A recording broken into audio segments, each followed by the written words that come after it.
Mas, padre, hoje a gente está falando um pouquinho sobre isso, né? Como não ter uma vida superficial numa sociedade que nos empurra a vivê-la em todo o tempo da nossa vida, né? E a gente começou até a falar mesmo, né, dessa notícia que a gente vai vendo aí, que aconteceu em Belo Horizonte, de um viaduto que estava inacabado, que já tinha um prazo para o tempo, né, para ser realizado, não aconteceu, desmoronou, né? E aí a gente vê um pouco da ausência aí das autoridades para resolver isso, um povo que sofre, e a gente vai vendo as coisas acontecendo no nosso dia a dia, né? Dessa vida superficial que vai tomando conta da gente o dia inteiro. É verdade. Algo que é muito importante no tempo que nós estamos vivenciando, eu digo assim, que estamos numa crise de valores, não é? Dos verdadeiros e reais valores, né? Do valor cristão. E isso, essa grande crise leva as pessoas e nos leva muitas vezes motivado pela própria corrente, essa força que nos leva até de maneira inconsciente a agir como a maioria das pessoas agem. Vamos colocar assim maioria porque o sistema nos leva a olhar, como você falava no início, a olhar tudo aquilo de maneira superficial e descartável.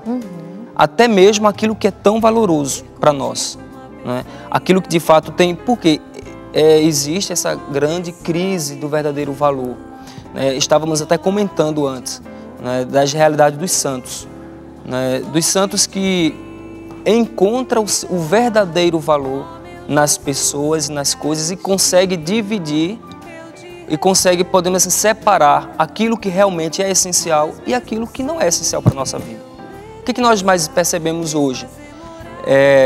Pessoas dando tanto valores a coisas que necessariamente são obrigadas a lutar, a trabalhar, às vezes até para mostrar a outro algo que muitas vezes é tão sacrificado apenas para mostrar. Aparentemente isso significa que não entra na verdadeira essencialidade das coisas. Ou seja, vamos ser bem real e realista.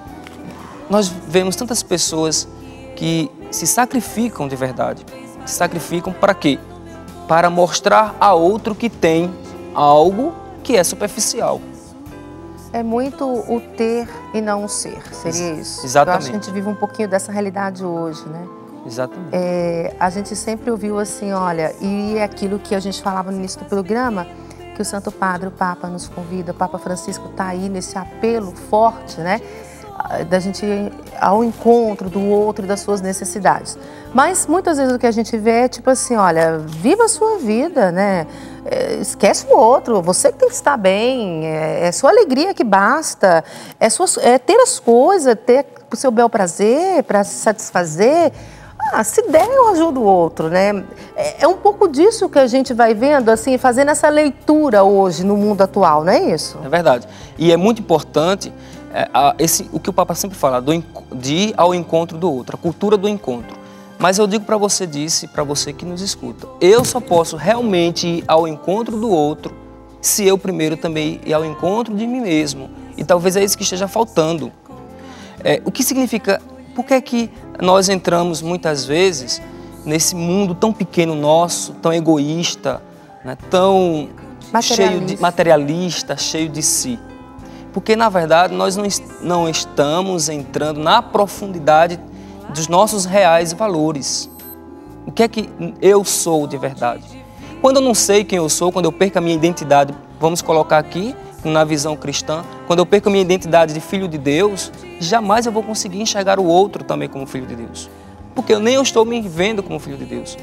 A minha vida começa a ser pautada pelas coisas que são muito rasas e que geram a necessidade de sempre ter mais, de sempre fazer mais, de sempre querer ser mais do que o outro. Então eu não consigo enxergar o outro.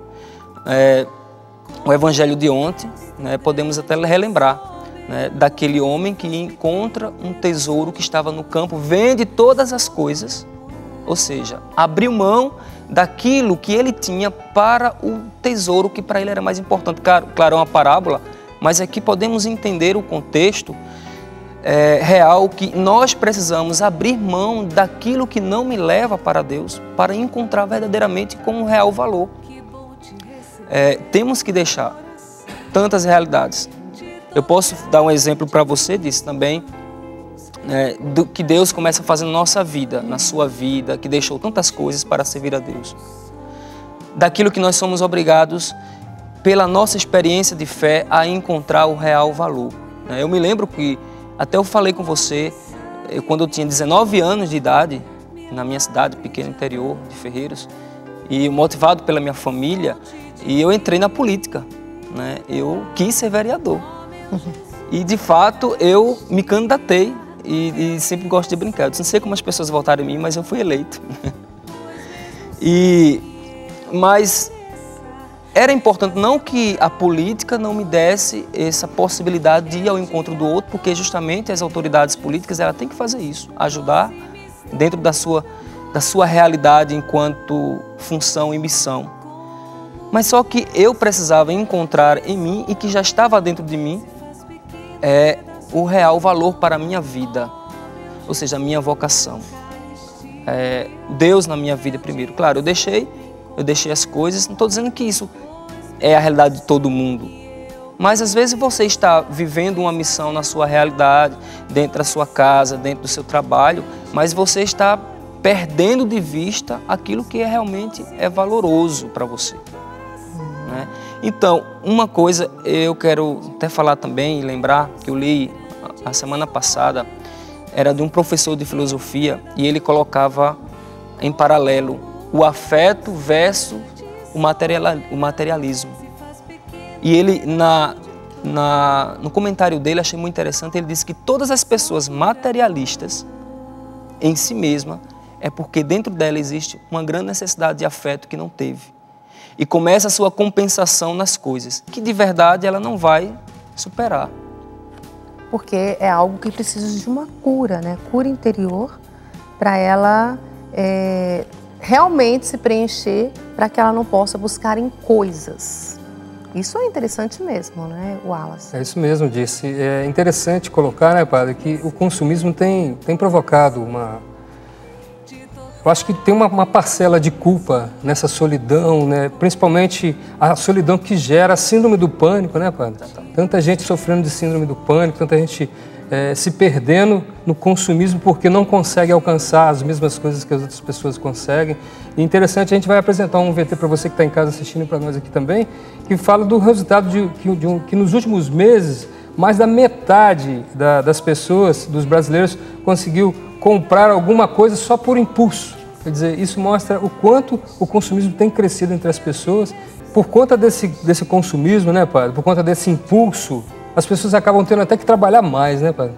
Eu conheço pessoas que trabalham 3 turnos por dia, em 3 empregos, em 3 pequenos empregos, para poder alcançar e realizar seus sonhos. E isso acaba gerando também um certo problema emocional, padre? Claro, é um desgaste, na verdade.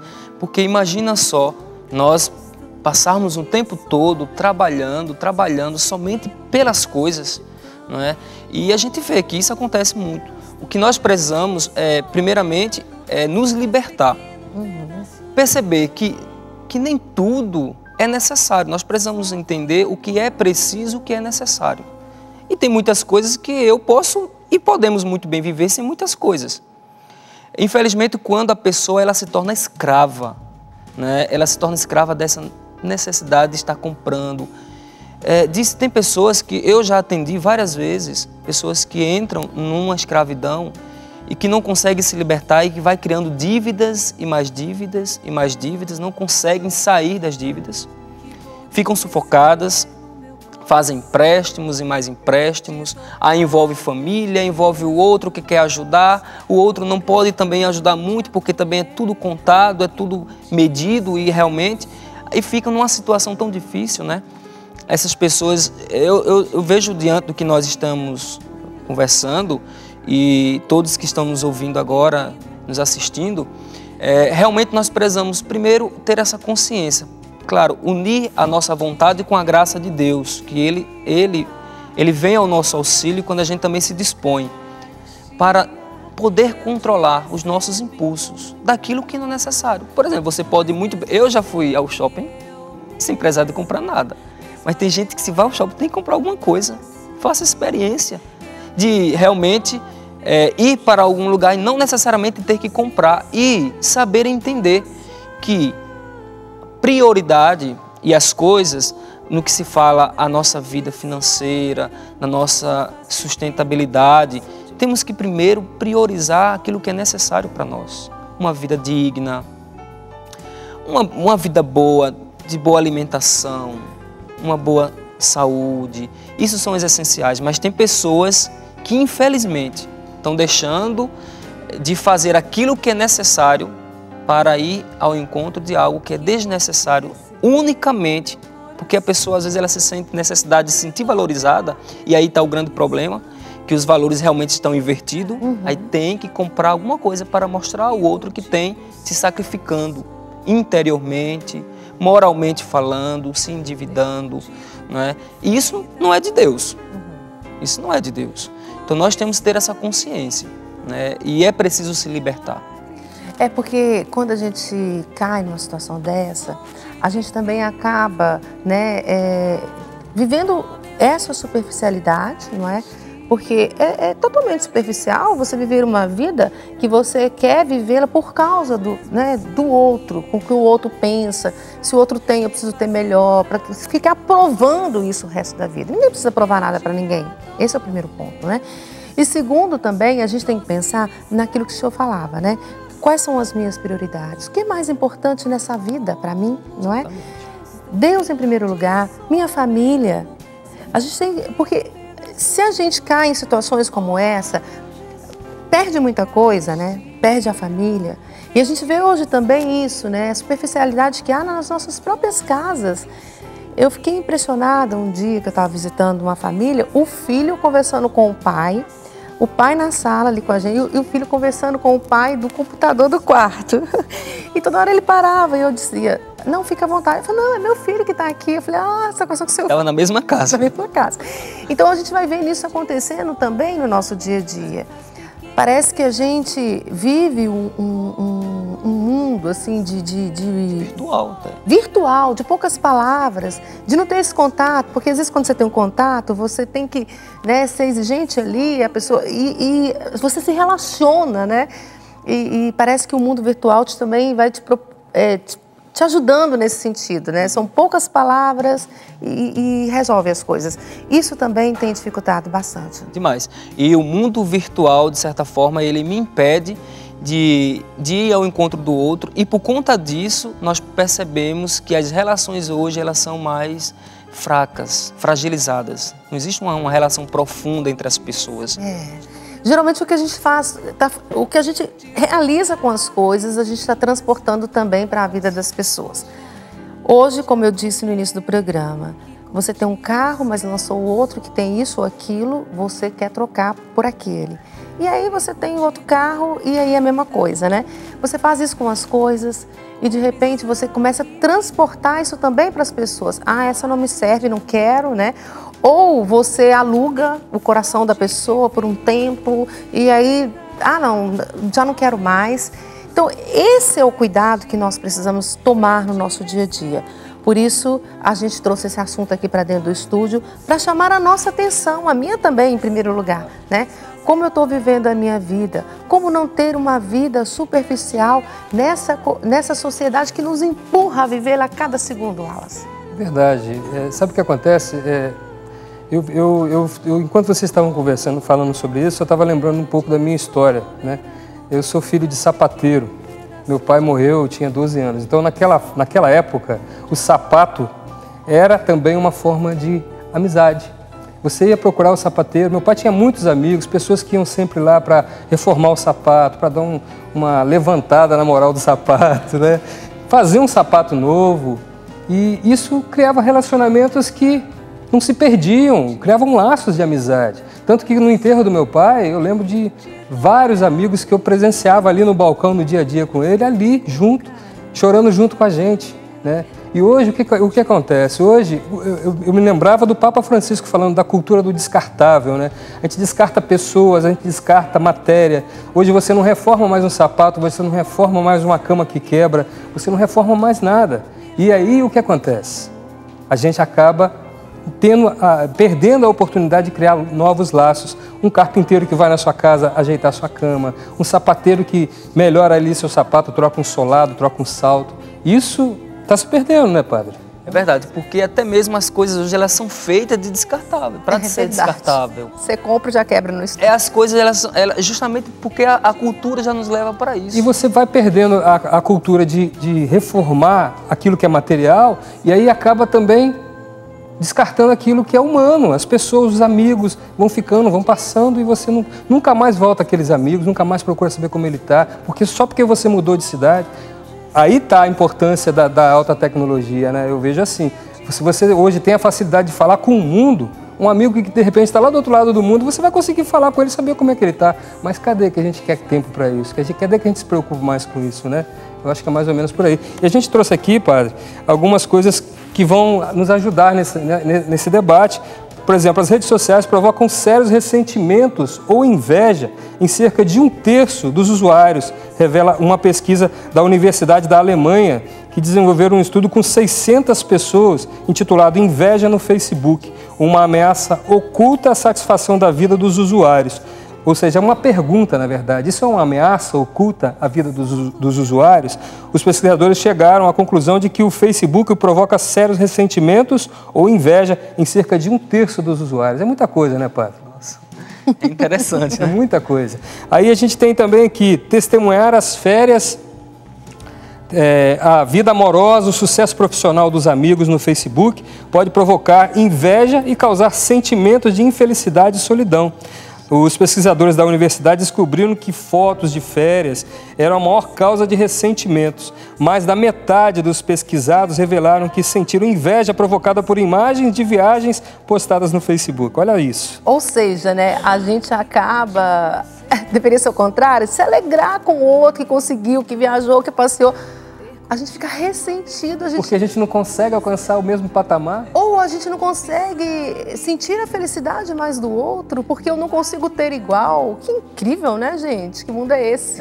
E sem perceber que isso é muito interessante falar, porque todas as vezes que nós, quando fazemos, por exemplo, viagem, até mesmo no lugar onde nós estamos, se a gente posta no Facebook, que nós estamos felizes, estamos com os amigos, tudo, algo tão simples, mas aquele que vê lá fora vê como algo grandioso, como se fosse incapaz de viver aquilo.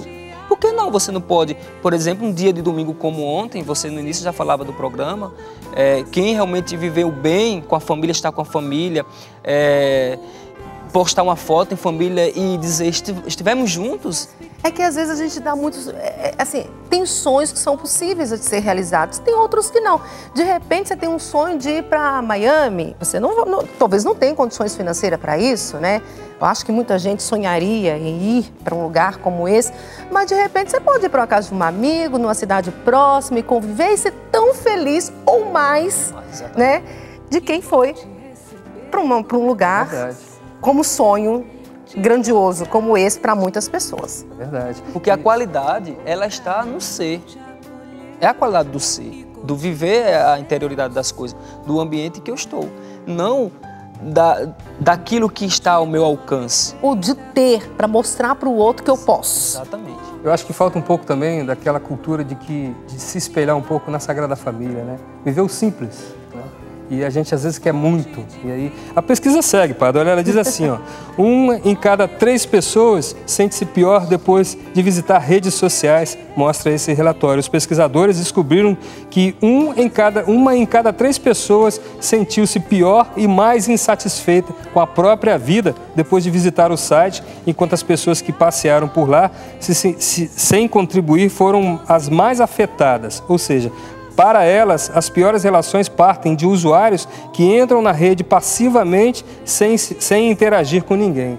Essa situação também é bem interessante. As pessoas entram sem querer aparecer e acabam... Aí tem outra, a pesquisa segue também, ó. Jovens gastam até 70% do tempo nas mídias sociais de maneira fútil, diz o estudo.